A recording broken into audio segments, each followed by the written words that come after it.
জীৱনত তিনিজনক কেতিয়াও ক্ষমা নকৰিব। 1. যি ভালপোৱাৰ অভিনয় কৰে। 2. যি বন্ধুত্বৰ সুযোগ লৈ প্ৰতাৰণা কৰে। 3. যি বিশ্বাসক মৰ্যাদা নিদিয়ে। নিজ ভালেই জগত ভাল, এই কথা সম্পূৰ্ণ মিছা। আপুনি যিমানেই সহজ সৰল হ'ব, মানুহে আপোনাক সিমানেই ঠগিব। ভৰসা সেইজনকহে কৰক যি আপোনাৰ তিনিটা কথা বুজি পায়।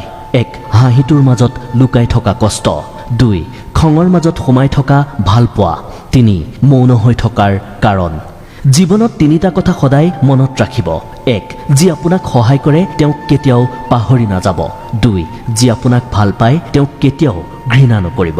3. যি আপোনাক বিশ্বাস কৰে তেওঁক কেতিয়াও প্ৰতাৰণা নকৰিব। জীৱনত এই 5টা বস্তু বিচাৰি পোৱা খুব কঠিন। নিজৰ মনৰ দৰে এজন মানুহ, নিষ্পাপ এটা মন, কষ্টৰ সমভাগী হোৱা এজন নিস্বাৰ্থ ভালপোৱা বিশ্বাসী মানুহ। আজিকালি পোৱাটো টান বিশ্বাসী মানুহ।